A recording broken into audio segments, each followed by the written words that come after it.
Hi everyone, good evening. First off, I'd like to welcome all viewers watching via Facebook Live, and I'd also like to thank our speakers for accepting KSU's invitation to discuss the topic of gender and employment with us today.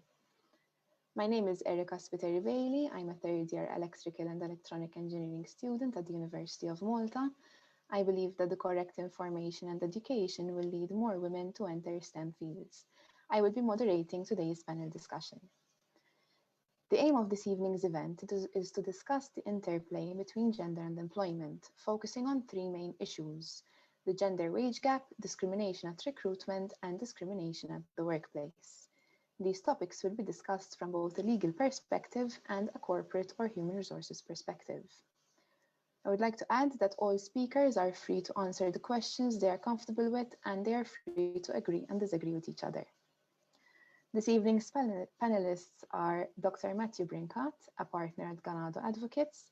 His practice mainly revolves around employment and pensions and areas of the law he believes connect both the human and corporate aspects of legislation.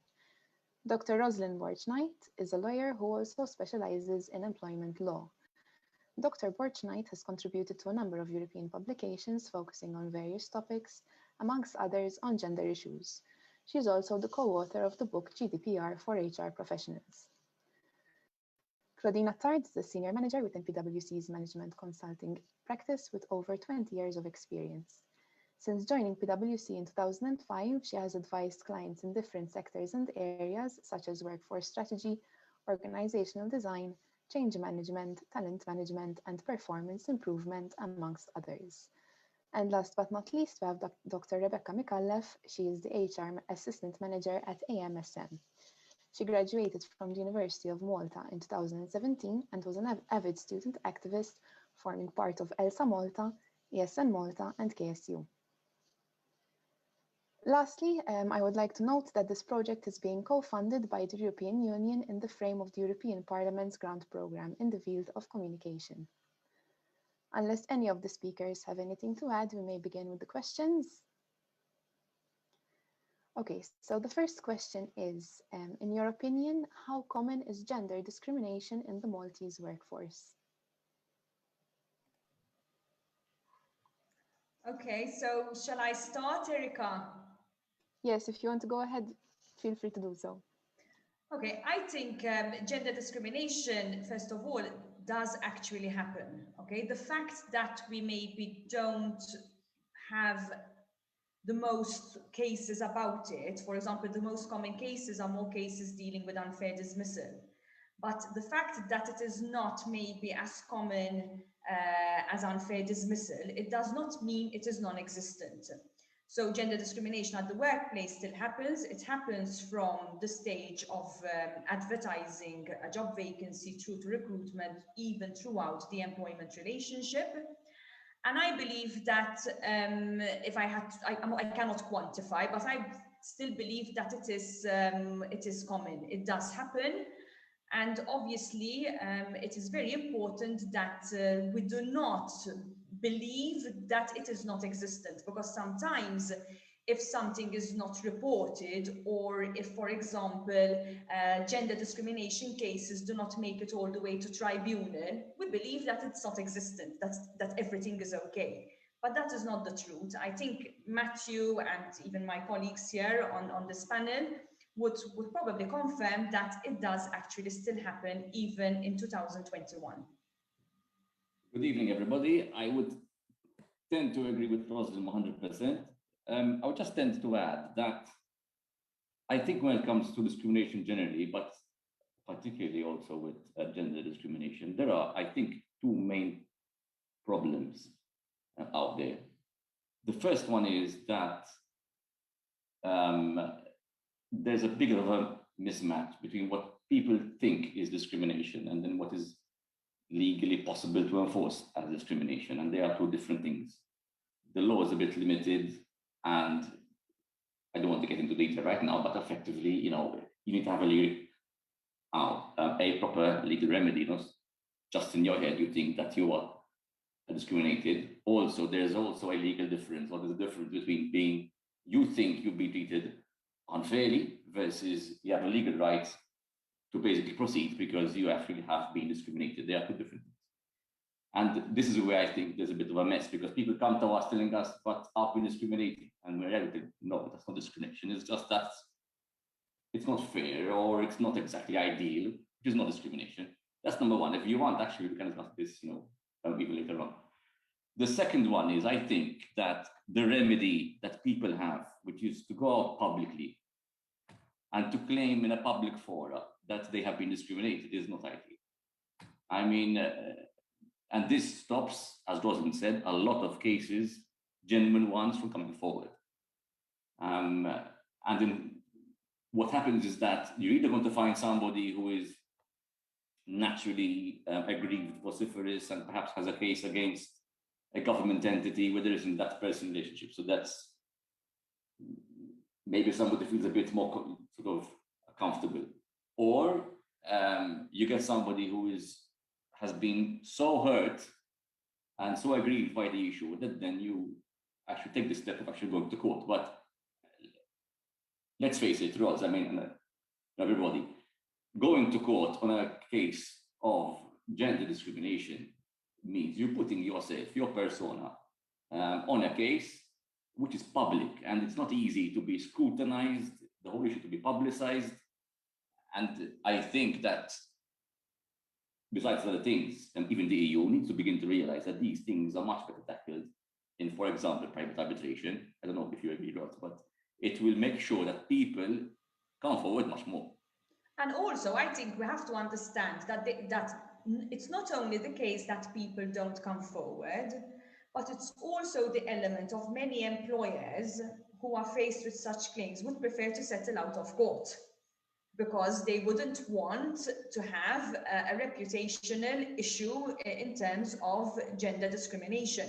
So it is two-way, really. There are issues where, as Matthew's saying, people feel very uncomfortable to go out to actually make a full claim. And there are situations where it would be also the employer that is reluctant for the case to go public and would rather settle outside court. But I agree with you, Matthew, I think, and it's something we've been discussing as well as colleagues, that yes, maybe a different remedy like arbitration would be more appropriate. But obviously we'll have to give time to our colleagues as well. We can't let the lawyers take over, Matt, because it wouldn't be fair. So Bland lodge. I don't know if Becky or Claudine want to comment. I tend to agree with what you guys spoke about. I also think that sometimes as well, when it comes to, there are lots of ideas in society as well that come from, for example, certain job roles where people just unconsciously just have this gender bias. So, for example, in certain roles, you kind of like assume that these are male roles and these are female roles, and I think that is something we have to fight from a very young age at like primary level. That's, I mean, we can have nowadays women who are engineers, and men who are secretaries, doing admin work. I feel that from that point of view as well, it's something which we need to kind of like tackle. So not just from a purely legal side. So we have job openings, for example, of a warehouse operator, where we would actually get overwhelmingly just male applicants applying for certain jobs, So it's not just, I think, from a legal point of view. So just to keep it a bit from an HR perspective, too. So would you say that gender discrimination on the workplace especially is more common in certain sectors and positions rather than others? I wouldn't say that because, but let me leave basically someone like Claudine answer this one, but it's not, it's just a different type perhaps. No, and I would say it's also across the different sort of phases of sort of someone's life cycle in an organization also. So the ones that we normally think of are discrimination in recruitment and promotion, maybe as the two common ones, but discrimination also happens, for example, in decisions on training, for example, so when a company is deciding who to invest in, in terms of giving training opportunities. There could also be discrimination at that point also. So it's really throughout all the different all throughout the employee life cycle that discrimination happens. And to follow up on what you just mentioned, if you had to point out a specific point in someone's life, or in general in the life cycle of an employee in a company, what point are employees most vulnerable to gender discrimination? If I may, I'd like to answer that.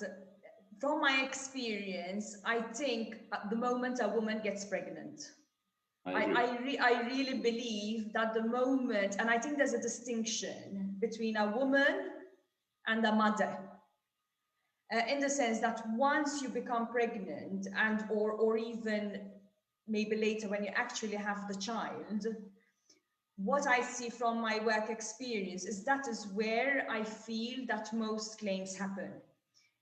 And in fact, I want to say this, because we're addressing university students.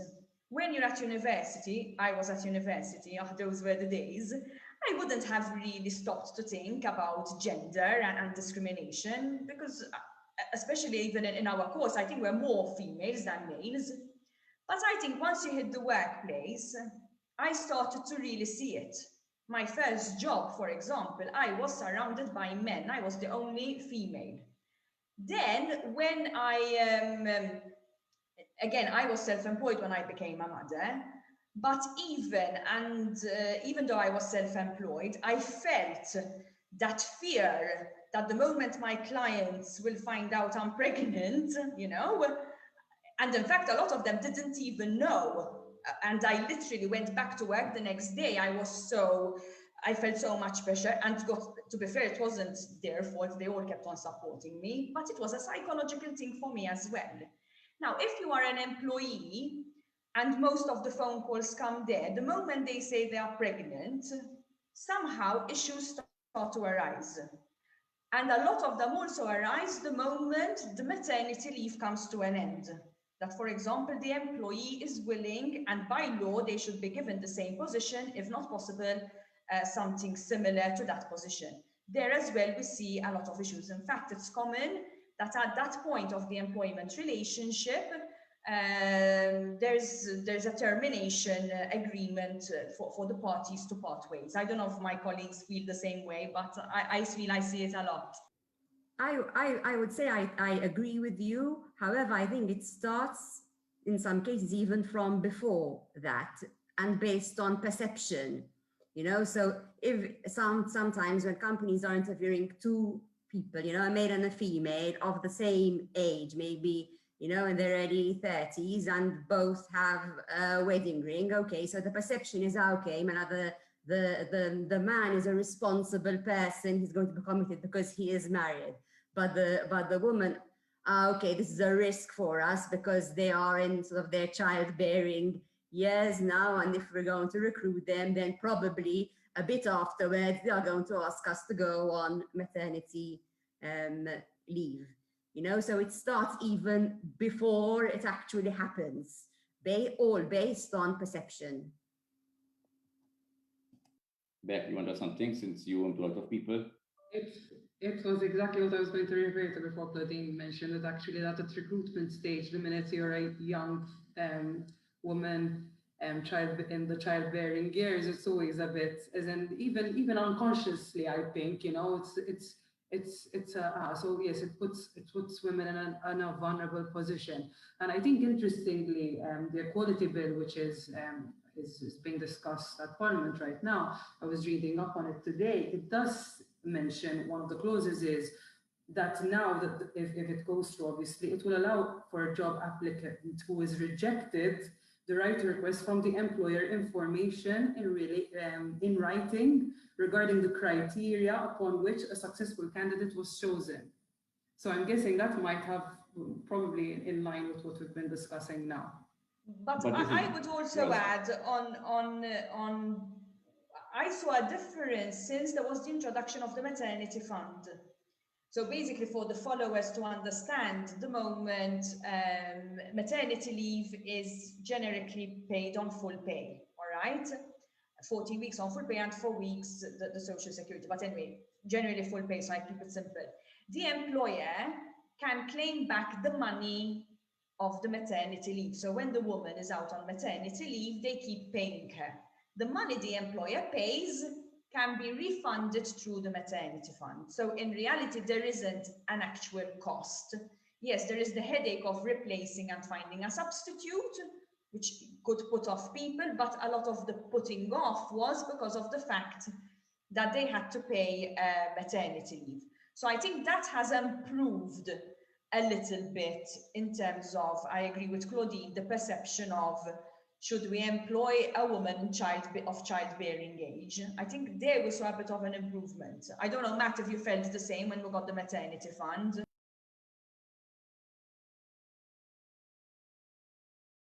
Put on your mic, Matt. Yes, sorry, I was looking at another screen for a second. The fund did improve stuff, but there's a big cultural issue here. Malta, like most of Southern Europe, let's face it, has this culture. And even if you look at my own family, my mother has the culture that my wife has to cook. Her mother had the culture that if my mother, so my grandmother has the culture, if my mother doesn't cook, she's a bad wife. If she doesn't clean, she's a bad wife. This is where we started from. This is all there, okay? Where the role of the woman in our minds, not speaking about 300 years ago, now, recent history, is of a housewife. That's where it started. And this then, so for example, when I joined the law firm, which I'm now in 2001, there were no women, zero. And when women began to join the firm, questions were asked, not by us, but by the other people, saying, Emma, what happened when she gets pregnant? Now, so this is a reality, guys. I'm speaking about a law firm here. I'm not speaking about Cicquel Poplu, all right? So, and of course, I mean, don't quote me because now anyway, it's all prescribed, so there's no problem. But essentially, the culture is there. Men have always been seen to be the money earners in the past, and now it's changing, and it's changing, thankfully, rapidly. And the debate needs to be whether there needs to be more encouragement of these sort of things, obviously. But I don't think law and rules changes the culture. What changes the culture is the fact that people, even now take lawyers who are, I think lawyers, the kind of people who are very conservative, until we change. It's like, for example, I mean, the barristers in the UK still wear the wig. It's that kind of, oh, sorry, exactly. It's a kind of, culture. To change takes a lot of years. We, or rather, the working world has begun now, as of the past 15 years, to realize that women have a very important role, not only a role, but an important role. And now an investment is actually made. And when women have children, because physically they only want to have children, then fine. And then most industries, most companies are there to support. In the past, we've had this issue where women were seen as those who will leave. This is the problem. I still think that in some small business here in Malta, some SMEs, and therefore those who are very much dependent on a few people, if they have to really choose, they prefer men. I still feel that this thing still exists. So the culture has not shifted completely. But I would say that with the larger workforces, so if I ask people like Becky, Claudine, because PwC are large, people like us, I think we have embraced women as part of our workforce, and we're actually pushing it. One small thing which I've realized is that, very generally speaking, tragically, men and women have different ways of thinking. Men are more practical, women are more thoughtful. Men are perhaps organizationally a disaster, women can organize you more. These values, these like intrinsic values, one without the other, actually, if you have a company with just men or just women, I think that there's something missing. frankly. I don't know what we can do. Anyway, let me stop here because this is the general debate, which the country and to add on, I think to what Matthew is saying, 2 points. I agree. Yes, that's the culture that you're speaking about, but it's also because of the expectation still that the woman, even though she is working, still needs to carry out all the other duties in the house, so taking care of the children, taking care of the household. So it's that culture also that needs to be changing. So not only the culture within the workplace, but even within our own families and households. So that was the first point I wanted to make. And the second one about the point that you made about the sort of different skills, sort of that generally speaking, you know, the traits of men and women. I mean, obviously we know that there's a demand for skills, and which is changing, obviously, because of increase in technology, etc. And what is being what is coming out is that the skills that are most in demand, okay, within organizations are in fact adaptability, creativity, problem solving, collaboration skills, etc., which are predominantly less sort of traits of men, but more of women. So this shows the need that for organizations really, you know, in today's world to really succeed and be profitable, then they also really need these skills that are more traits of women than men. Thank you. Those are very interesting points, very few different perspectives. Now, the next question is, if you had to say from a legal perspective, is there any form of gender discrimination that can be justified by law or policy? I think, Matt, we can talk about the genuine occupational requirement, but it's a very rare. I'm trying to think of an example, but normally if there is a genuine occupational requirement, so there is a requirement in the particular job that would justify that it is a particular gender that does that job, then you could say that that is allowed. But it's very difficult. I'm trying to think of a particular... Yeah, for example, now, security, where you're actually checking people physically. Exactly. So security, for example, someone checking on someone, but it's in very limited cases. So it's the exception, not the rule. And it's not, I want to say this, a genuine occupation requirement. It is not what you think a man or a woman can or shouldn't do. So when I give training on these topics, they tell me, ma forklift driver, mux ovvja, man drives it. That's not a genuine occupation requirement. No, you know, that is your perception, which is not at law a justifiable reason. One thing I want to say is also sometimes, it's, as Matthew said, you know, things are changing. Would you have thought that females drive buses?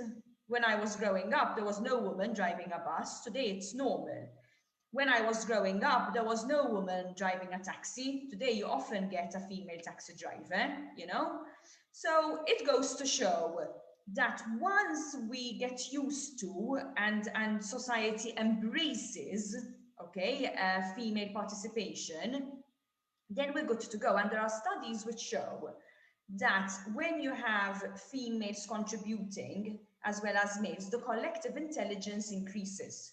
So it is very short-sighted if companies do not embrace diversity, because in reality they'll be losing out on this collective intelligence, which is important for a company to provide a very good service and a very good product. Because even if, for example, you are thinking of something, or you're producing something, or you're giving a service, the fact that you have a man and a female, they're going to contribute something different. One of the businesses I own is with a man. And I can see that the fact that we come from different perspectives makes the business even more successful. We argue a lot, to be fair, but with the aim of giving the best to our clients. So I see that as a benefit as well. I think one of the things what Rosalind said, I mean, at the end of the day, all companies, to a certain extent, are offering products and services to a society. Now, society is represented by different demographics, including male and female, people of different ages, etc.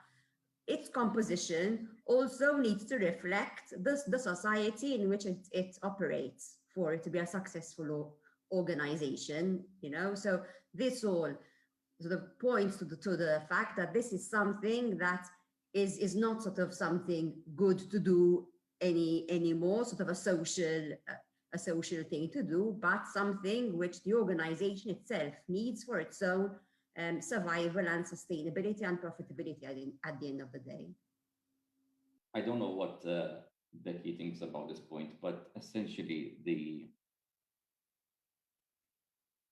one of the biggest problems, Erica, that we have with discrimination, but in particular gender discrimination, is the fact that law is not going to solve the issue.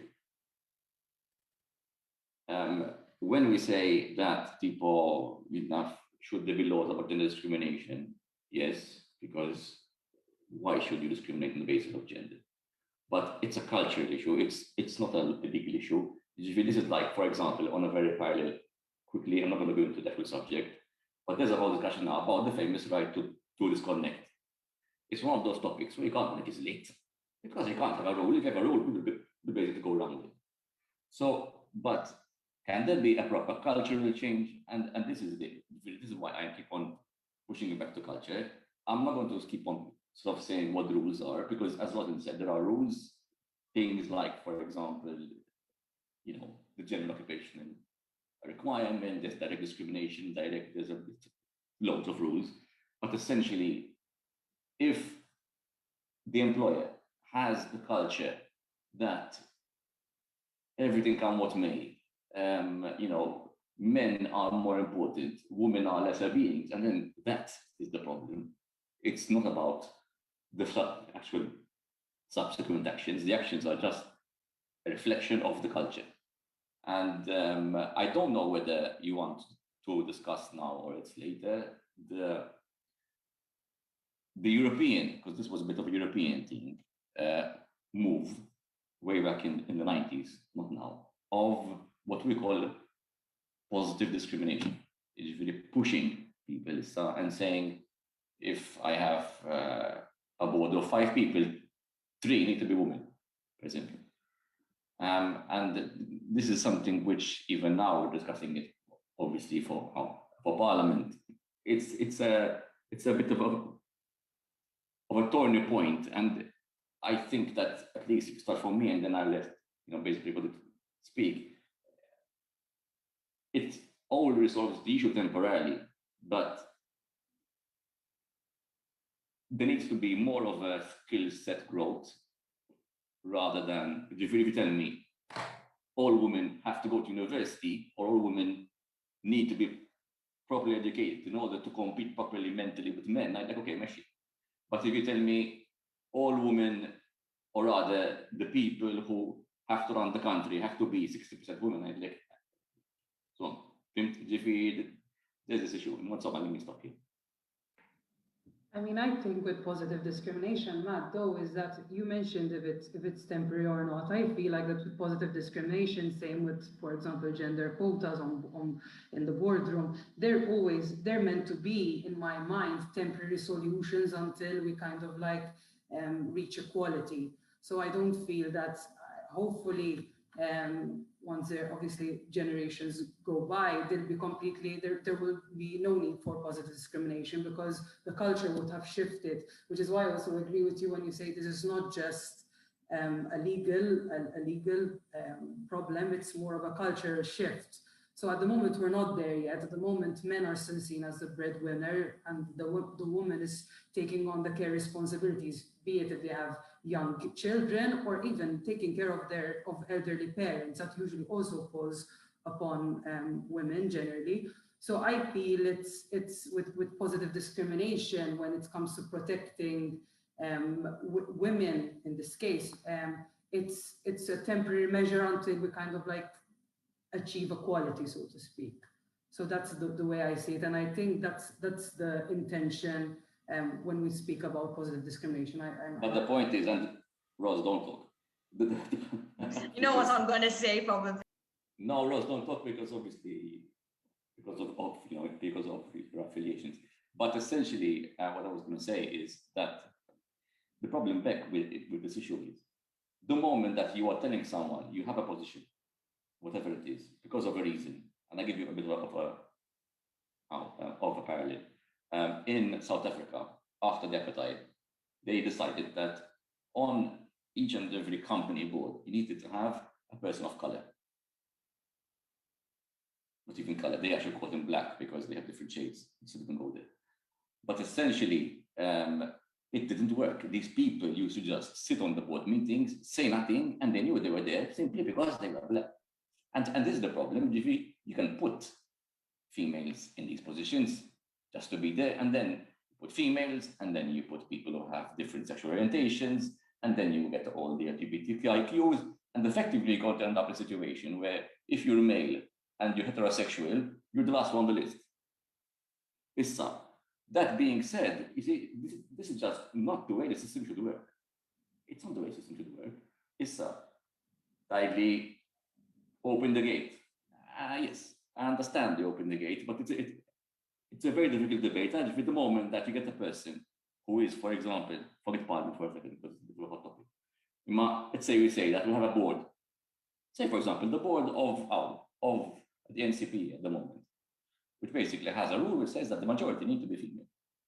But the moment you get somebody who's on the board just because she's female, I mean, the members are going to say, because you're female, you're here. It's Matt, in that case of the NCPE, as in, I mean, with Virgil you're saying that there's possibly there's not even 1 or 2 or 3 women who are capable of taking on.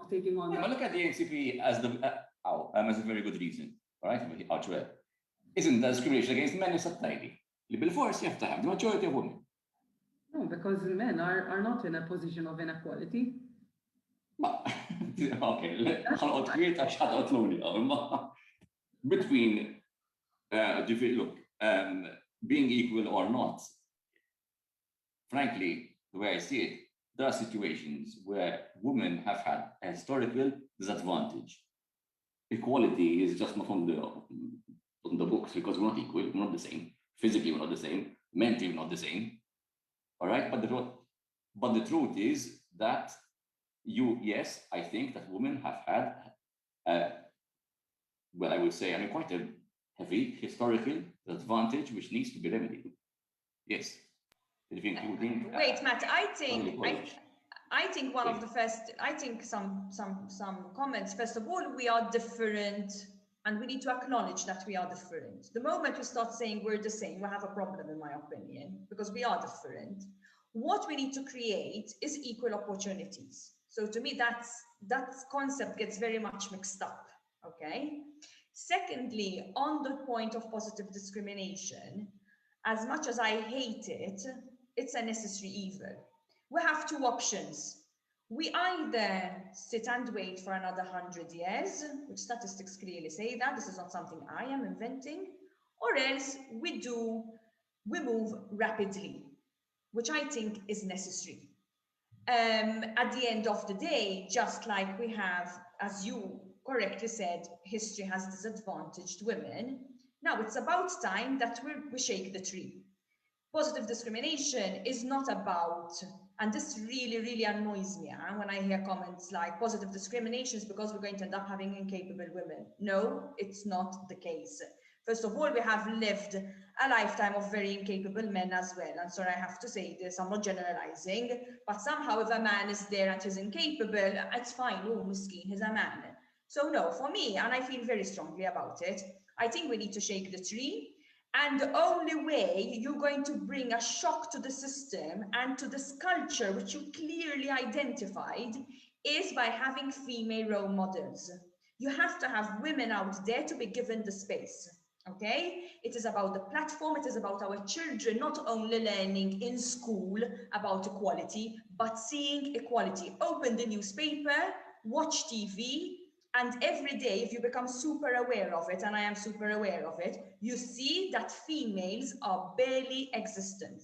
Now, how can our children grow to believe that men and women are equal?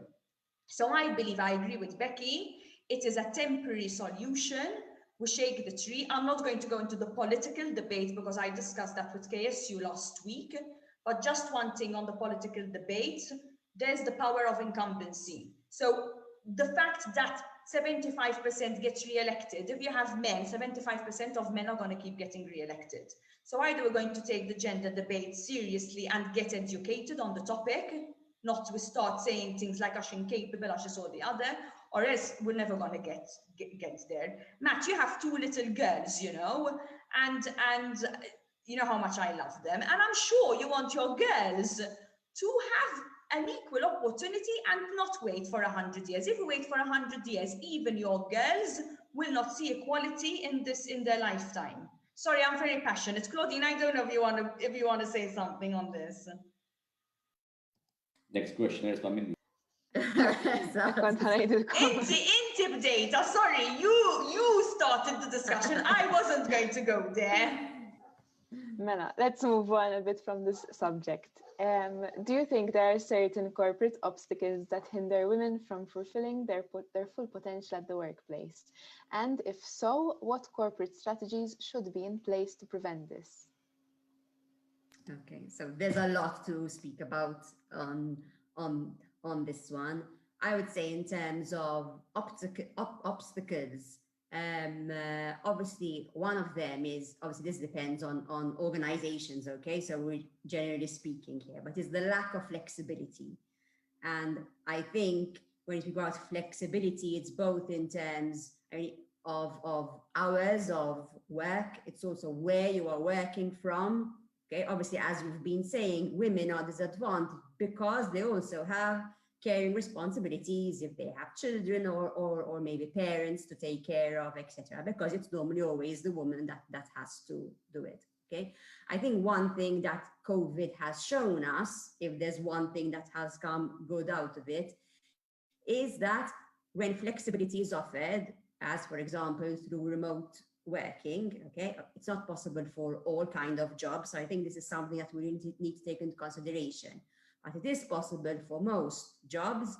And what we have seen in this last year is that productivity is also not lost, okay? The experience, both from an employee perspective and an employer perspective, has shown that that productivity has either remained the same in most cases or even increased in some cases, okay? It has its challenges, obviously, because we need to be revisiting our performance management systems. You can't have anymore a performance culture where a manager views if their employee is being productive or not by seeing them physically in the office, okay? Ways of communicating with your employees, okay? There are loads of challenges, which obviously we need a whole separate session for. My fear, however, with this issue of flexibility is that we do not take what we've learned in this last year and the benefits of it now and see how we can use this flexibility in a sustainable way moving forward to reduce this gender gap and to give more opportunities to women. Okay, I fear that many employers are doing it now because they have to, but are sort of waiting for the time to go back to how it was before. And I think this will be one of the biggest losses of what we've learned in this last year. So I think the lack of flexibility is a big obstacle. Another one is that obviously, because as we're saying, in leadership positions, there are more men than women at the moment, okay? Decisions are being taken, not taking into consideration the needs of women also in organizations, okay? So this is something else. And as I mentioned earlier, the obstacles in relation to opportunities. So opportunities of training, opportunities in terms of promotions. Also the fact that when women need to go on career breaks, Okay, it's like they're losing out on the career progression, and in many cases, if they come back, either the same company or need to move to another organization, it's like they need to start again, because the perception is that in that gap, then they've lost their skills. Okay, so that is in terms of obstacles. In terms of what can be done in terms of remedies, there are obviously various. There are policies that need to be put in place in organizations, but let's not just, stop at the policies. Let's also make sure that they are being implemented. And if we think of things like recruitment, for example, there are things that you can do in order, for example, to ensure that there isn't bias in recruitment.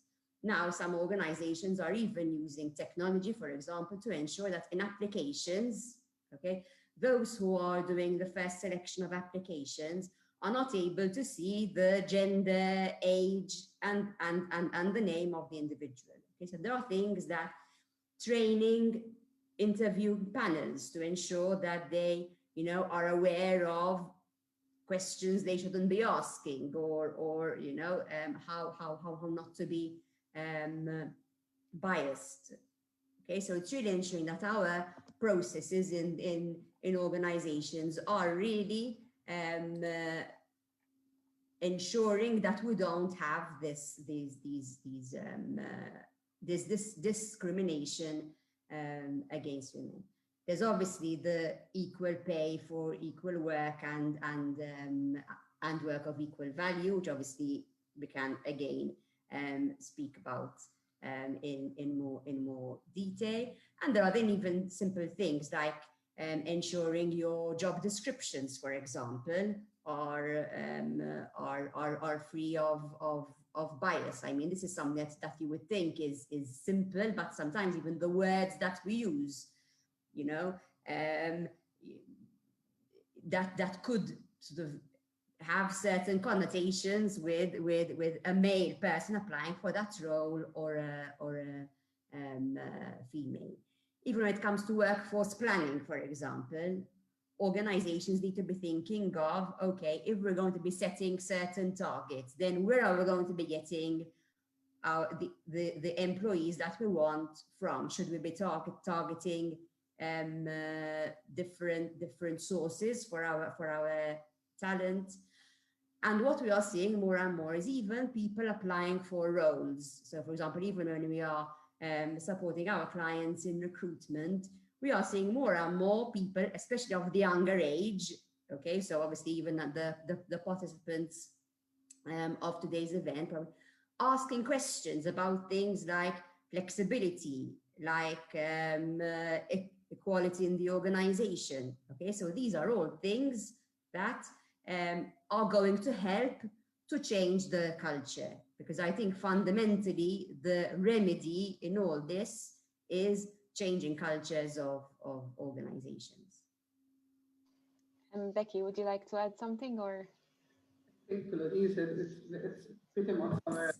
Sorry, Beck, I told you there's a lot to say about that. There's a lot to say about that. I mean, the company where I work at AMSM, we did have a flexibility policy in place before COVID, obviously, and it is still in place. But COVID, if we can take a silver lining from COVID as an organization, we're already drafting a remote working policy post-COVID, which will allow everyone, and within the organization, obviously depending on the role, because it depends on obviously what you do, to work at least twice a week from home. So that should obviously help people as well, men and women. Obviously, that's the idea. The idea is that we encourage even men to take over some of these care responsibilities, because it is not just, we're not obviously making these changes just to make women's life easier. The idea is that men start to contribute when it comes to these care responsibilities. So in my organization, at least, we've seen that remote working can work in an organization. Probably had COVID not been a thing, it might have been a bit of a challenge to change mindsets into thinking that remote working can kind of like work. I think this is it, the silver lining, which we've realized that remote work is a possibility, and hopefully that will take us into a different kind of future post-COVID. But that's exactly the point. The pandemic shook the tree for teleworking. And it's only when you shake it that real changes happen. And we're scared. It's normal to be scared of change. And it's the same thing with this thing on corrective mechanisms, okay? It is, people are scared of that impact. But once it's there and once it's implemented, we'll look back and say, oh, you know, it's so good that we did it. But it's still, we get through that. The pandemic, it's a very good example that it shook us where we needed to be shaken, you know, and the gender corrective mechanism is the same thing, but the difference is that the pandemic came and we kind of had no option. The gender corrective mechanism is a discussion, you know, and people get very emotional. There's a lot of opinion on it, and fair, and we have to respect everyone's opinion.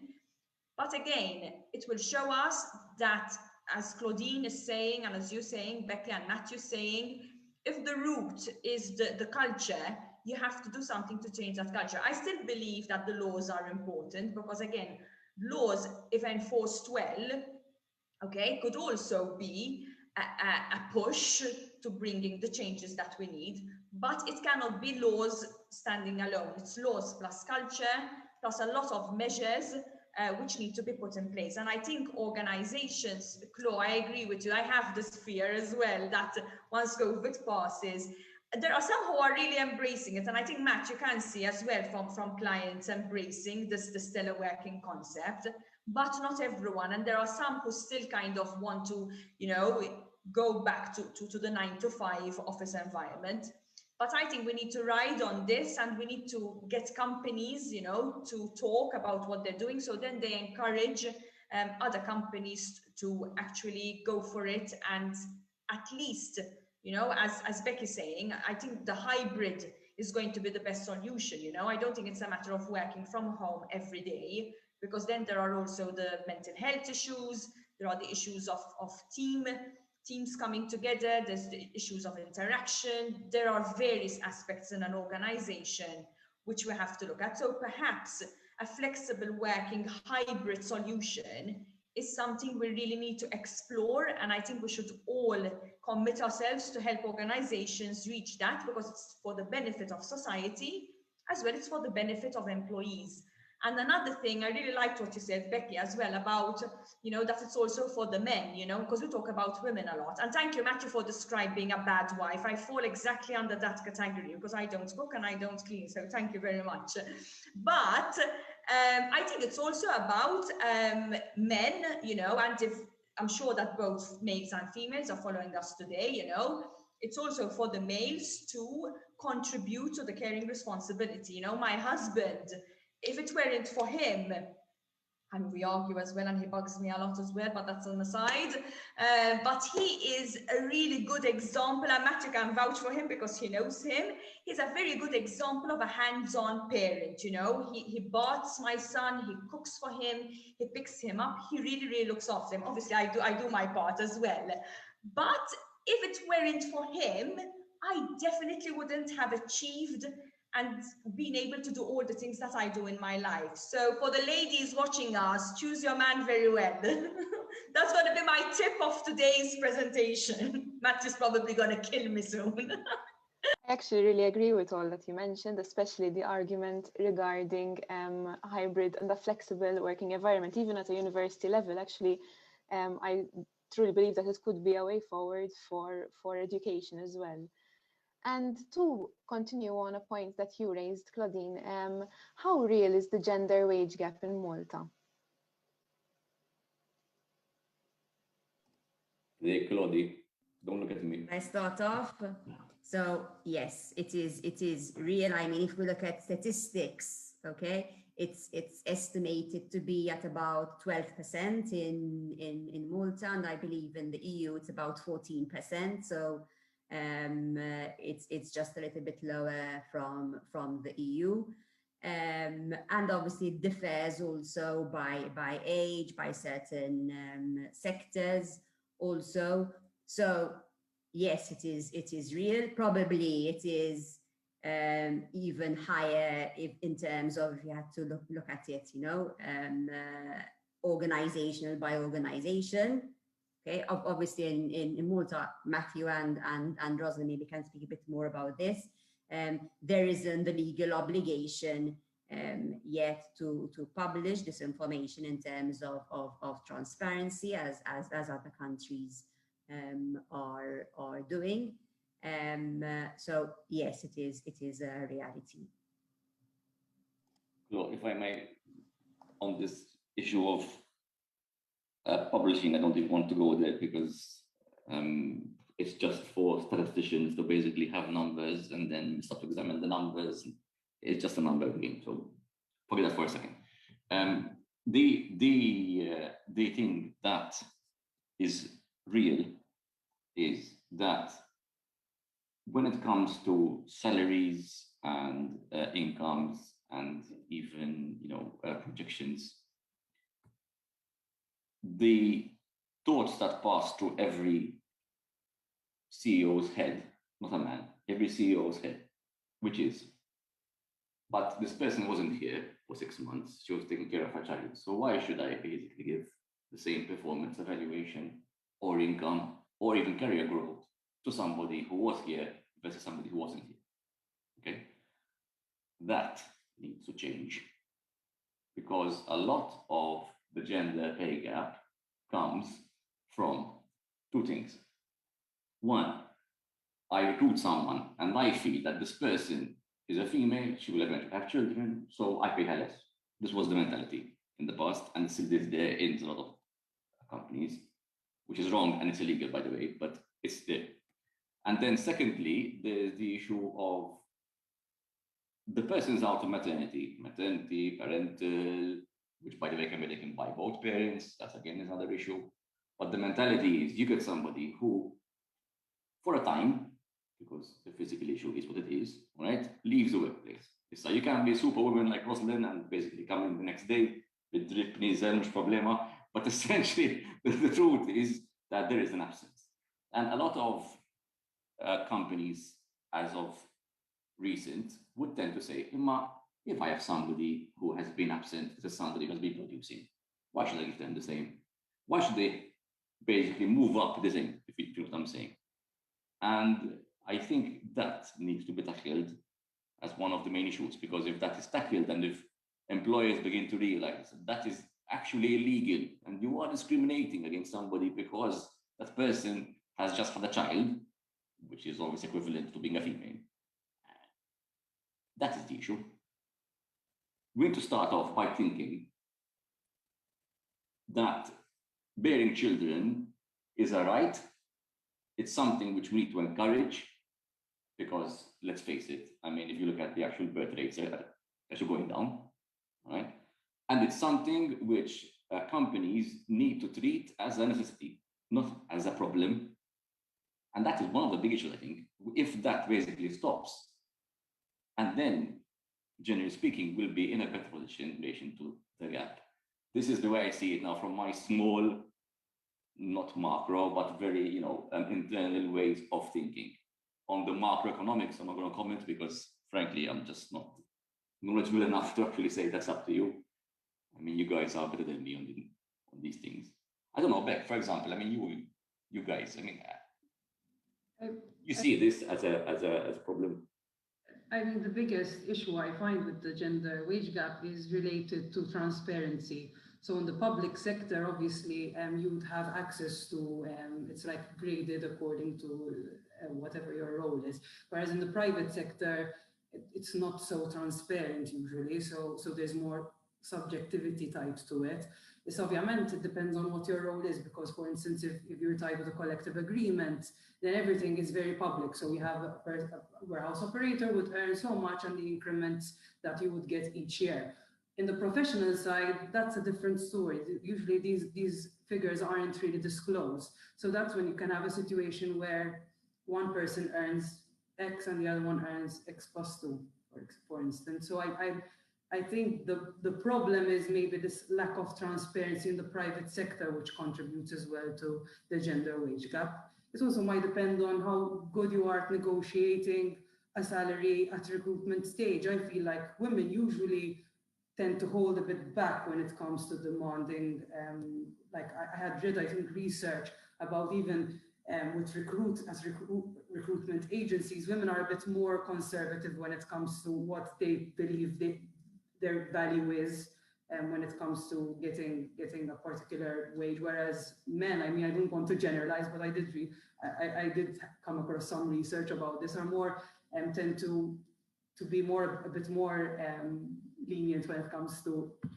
that figure. So that could also be at a recruitment level, already you have that kind of like discrepancy.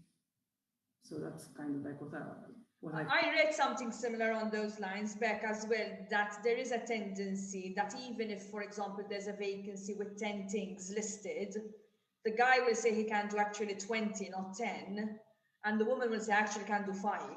So there is that as well. Again, I don't want to generalize too much, but there's research on this. Having said that, I still believe that that in itself should not be an excuse or a reason for lack of transparency. And I actually had someone, I have to say this, it was shocking. Someone offered a job to a guy. This guy refused the job. So he told his friend, who was a girl, who actually graduated with him, everything with him, why don't you go for this job, right? She said, yeah, okay. And she got this job. This guy said, you want to see the contract? I have it. So he gave her the contract. She said, okay, I'll wait for them to give me the contract. It's not nice to say I got the contract from you. Guess what? Salary in her contract is less than his. When then she called me, we found a way how to tackle it. I can't remember the detail. I didn't go legal or anything. It was more a strategic conversation. And they said it was an oversight. So, these things, I said the story because I want to give a practical example how, yes, they happen. And they're fundamentally wrong. You shouldn't be paying less just because of your gender. I think the principle is completely wrong. And as much as I'd love to avoid, and I could see Matthew perhaps not keen on pay transparency, but at the end of the day, this is what frustrates me a little bit, that, listen, you have an option in life. You're either going to get your house in order. It's the same. I meet all my clients and I always ask them this question: how many female directors do you have? I ask it. I like to ask. And some say, nothing, tell me more. Sorry, you're either going to truly embrace this diversity, embrace pay transparency. If you're not going to do it, you're going to leave us with no option but to push for to put more pressure, or to push for even legislation. So I would like to stay away from this, Matt, in an ideal world. But what, we're going to stay waiting for the ideal world? I think women have done enough waiting. I think that Malta, not you or me, is way too immature to be able to deal with such a disclosure in a manner which will make sense. People don't know how to examine these things. They don't know what to ask. We're going to have people who are basically, we've had, the authorities asking employers for contracts, and then they begin to throw all sorts of, stuff at you which has nothing to do with the reason that they actually asked for it. And this is a big problem. I don't think it is the right time for these things. This is just me, but so it's not the but the lack of maturity should not be a reason for women to keep being disadvantaged. At the end of the day, I think Claudine can confirm, because she's an expert in the field. There's a lot of learning and development. There's a lot which organizations today can be exposed to. I don't know, Claudine, maybe you're in a better place than me to say. Is that a lot of times we get asked also by our clients, this on transparency and like how transparent they should be with their employees in terms of, for example, salary brackets, etc., for certain jobs. And I think what we also need to understand is also the culture of employees, also of the younger generation, whereas maybe before it used to be more of a secret what your salary is, now employees speak between themselves on what their salaries are. So even if the company is trying to, to not disclose what the salary brackets are and maybe leave way for any discrimination between men and women, the employees are going to speak between them, and so it's going to come out somehow, and this obviously could have reputational damage then also for the organization. So even if it's not taken to a legal level, etc., it still has impacts to the brand of the organization. And in an environment, okay, let's not think of this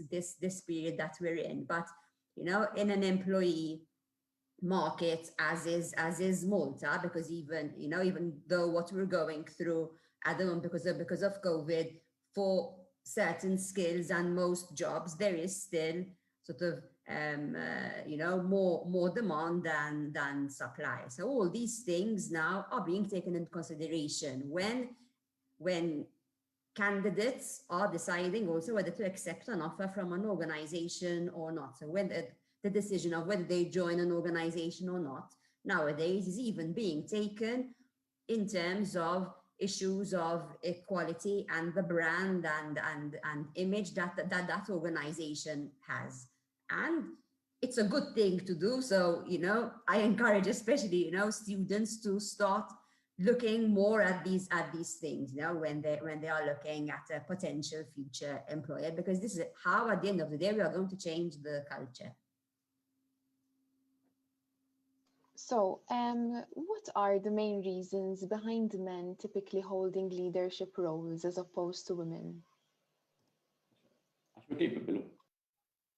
Oh, Matt! I'm so glad we are. Thank God we're not in the same room. I have to say it, and for everybody who's watching us, as you can see, 1, 2, 3 plus 1, 4, quasi with them versus 1. Yeah? This is completely unbalanced. Discrimination He's against feeling men. discriminated against now.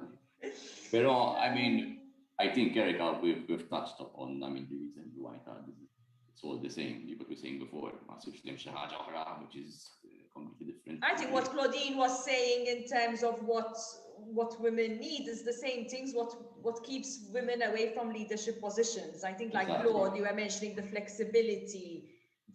Nasib, they apply the other way as well, no? Yes, exactly.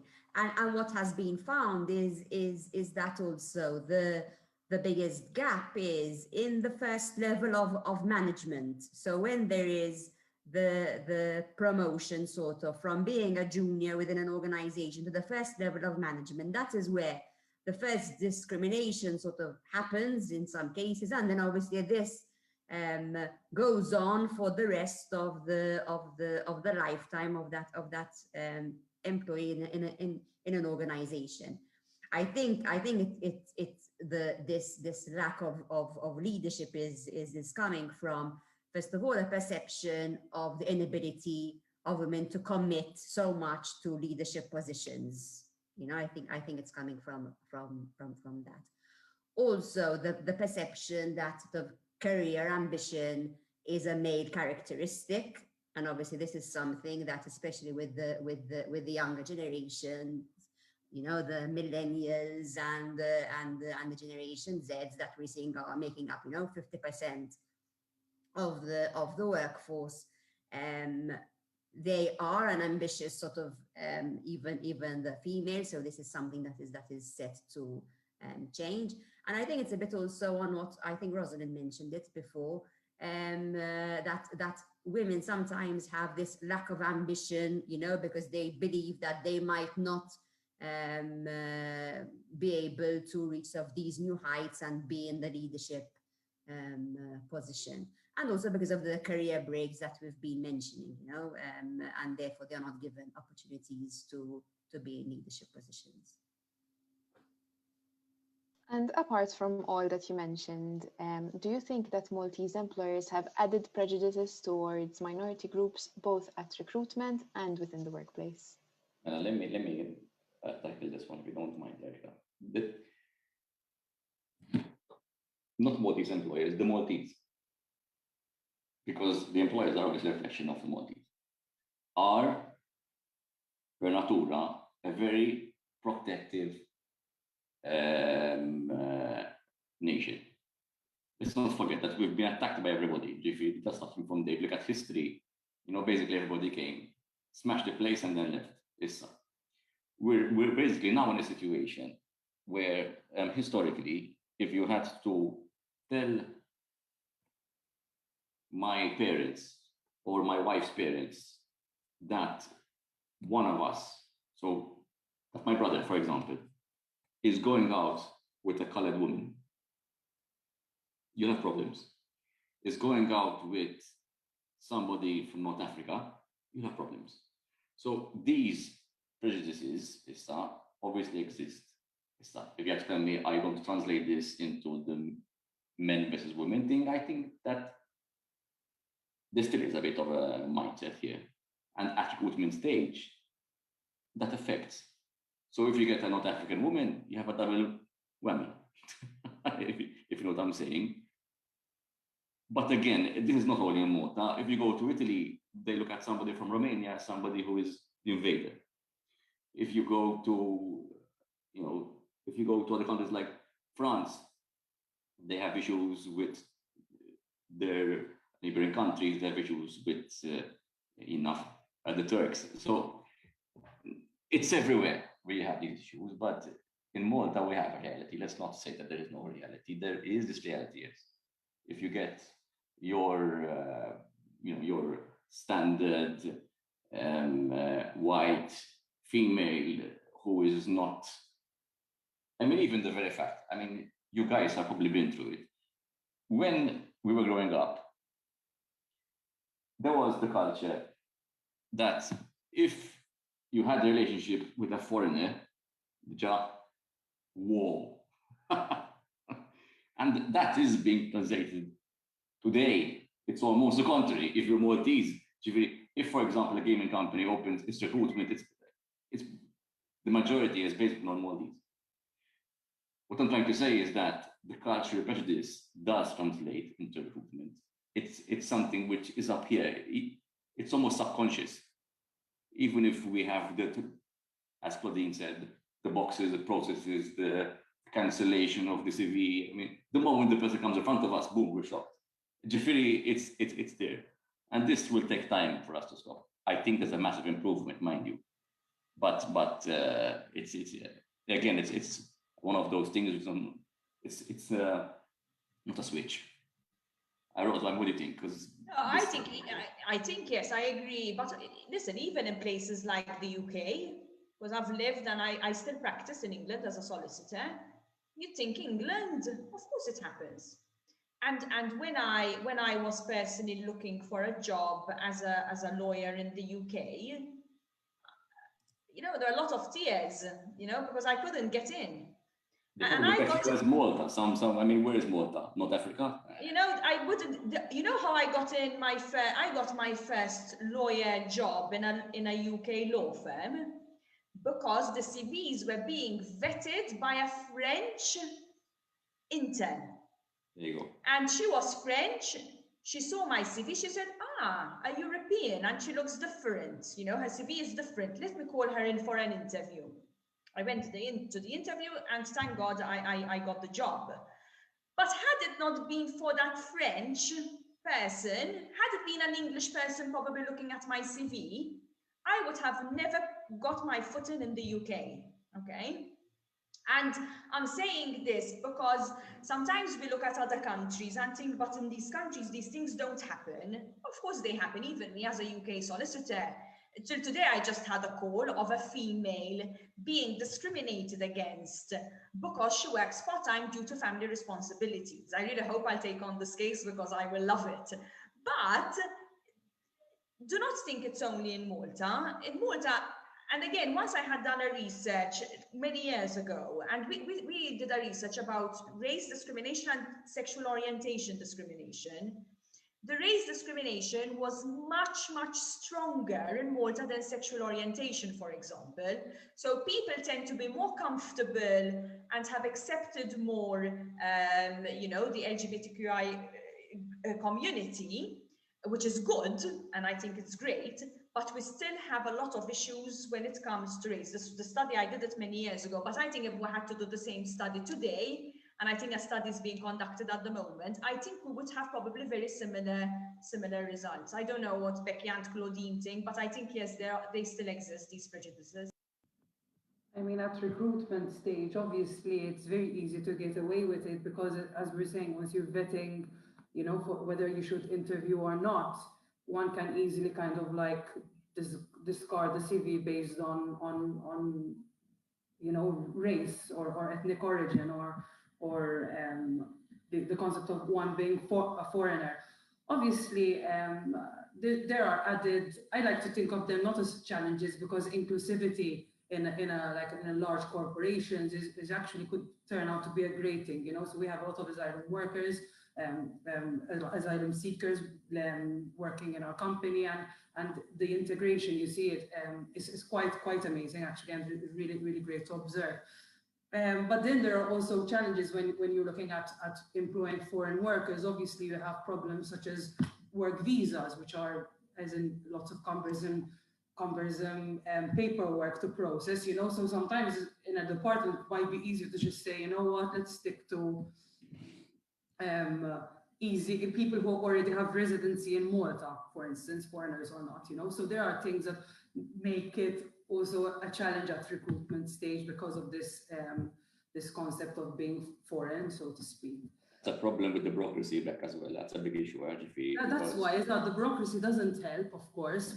Once you become a resident here, it's a different story. But it adds to the bureaucracy, yes, of it all. So that's something to take into consideration as well. Like what I'm saying is that the system, the bureaucratic system, doesn't help people who want to employing people who are non-European. It just doesn't. It's so cumbersome. It's so complicated. It's so, you know, I mean, even the very fact that people have to go, well, thankfully, putting more thanks to COVID, they have to go to queue for hours. I mean, I've seen queues of employers/employees who are queuing for their work permit, for the single permit, GVD. The office opens at 7 a.m. At 4:30, they're there. Exactly. So I mean, just a nightmare. It's not good. Anyway, Matthew, on marrying a foreigner, some marital tips. Your foreigner, luckily, is now semi-European, thanks to you. But joke, it's a joke, yes. But yes, marrying a foreigner comes with different challenges, you know, because one of the biggest challenges we have in our marriage is the fact that, you know, he's English and he keeps complaining that there isn't enough greenery, for example, and, you know, so right. and as Matthew's saying, you know, the parents, the initial reaction, you know, I think my parents didn't say anything really, but I think they were so happy after my ex, to be fair, but there you go. But yes, there is that extra challenge. You know, it's a reality. It is a reality. And even if, because we have a child together, you know, it becomes very complex. But anyway, one day we should do something like that, Matt, talk about these very interesting life stories, you know. No, Erica, if you want any interesting life stories, we'll happily. Not live on air, definitely not. Moving on, Erica, Shahia. The last question actually is from a viewer, and he asked, do you believe that on your quest to achieve equality, your gender corrective mechanisms or legislations will themselves discriminate against men, hence going against your own goal for equality? No, this is the very point we were discussing before of how the positive discrimination, which is really essentially what positive discrimination does is it basically puts, or rather changes the scales in a way that for a moment, or even temporarily, as Becky said, rightly so, men are treated as a secondary citizen for the greater good. I have no problem with that. So it's not. This is like, for example, when we have situations in a completely different scenario, where we are trying to protect part-timers. So we have all these rights of part-timers. And then indirectly, somebody can say, but you are discriminating against those who are full-timers. Yes, fine. But the whole point is that if the law, the culture, the government, the land, whatever, wants to promote something, and then promote something is suck. So therefore, everything else is secondary. I don't think that that would be discrimination against the men, though. That, no, I wouldn't say. All right, Beck, you can mute now. But you won't offend me.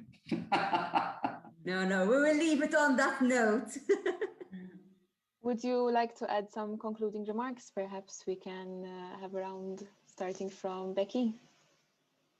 I think today's conversation, it's good that today there's generally an awareness that we want to kind of like level the playing field. I think we've started a conversation, but we're not yet achieved it, obviously. As Rosalind mentioned earlier, we have to wait for things to pan out organically to take us about another 100 years. So we need to be a bit proactive when it comes to gender equality. I believe it mostly comes from this cultural shift, you know, even when it comes to language. I know Claudine touched a little bit about how it's important to keep language very neutral nowadays. And this is all, a lot of psyche comes into, it's a lot of everything that goes into the subconscious, I think. But so thank you in sum for today. I really enjoyed this panel discussion. I think it could go on for hours and hours and hours if we could. So thank you. Thank you, Becky. Would you like to go next, Claudine? Okay. So as we've been saying, I mean, in my view, I mean, okay, yes, we need to have the legislation in place, definitely, you know, and everything that goes with it. But I think that it's really a cultural change, and each and every one of us has a responsibility to try to change this culture. And I think as students, obviously, probably the participants are mainly students. Obviously, you are the ones that really can be the catalyst for this also, moving forward. Because I think that if we all do something about it, then we can really achieve the results and ensure that there is the gender equality. So I'd also like to thank you for inviting me. I've really enjoyed it, and thanks obviously to the other panelists for the interesting discussion. Would you like to add something, perhaps Matthew or Rosalind? Rose goes first. Ladies first. Okay. Now, first of all, I really want to say thank you for the invitation. It was also great to Matthew. I've known him and we were friends and we're colleagues as well. And I've really nice to have met you, Becky and Claudine. And thank you very much, KSU, for the invitation. One last note I would like to leave you with is, just because you feel you're not getting discriminated against does not mean that discrimination does not happen. And I think we need to be very, very, very cautious that sometimes people speak from a privileged position, okay? It's because they themselves maybe have the necessary support or the necessary finance or the necessary backing or the necessary education that they do not suffer discrimination, or they have the right, as I said, the right support. But it does not mean that because you are okay, it means everyone else is okay. So I think it is our responsibility to ensure that we look out for each other. We look out for each other, not only as women looking out for each other, but also men, because this is a society issue. It is an issue which affects males and females equally. And it's in the interest of every single person that we embrace our differences, but we achieve equal opportunity. And even if there is that one woman, all right, or that one man that wants to achieve something, it is still worth fighting for, okay? And here we're not talking of one or two, we're talking of hundreds, thousands of people. So let us work together and let us keep not discussing now. I want to implement. I'm a very impatient person. So I want to see that, you know, implementation happens. And, you know, I really hope that I will not have to wait for many, many years. I hope that we will see the changes that we really need. Matthew, please agree with me. All right. Let me start off my concluding remarks by telling you that a very wise person once gave me a slab, a tile, to put on my wall, and it's still on my office wall, and it says, men to the left, women are always right. Yeah? I'll basically start from there. And I would like to pass a message for the men out there. Let's not sort of starts to scream murder the moment that there are these talks, because I think that sometimes we tend to say, oh, because they're women, they're always complaining. I think this notion needs to stop. And I think that effectively, rightly so, women have a place in society. We all know that behind every man, there's a better woman, all right? And effectively, women need to be really nurtured.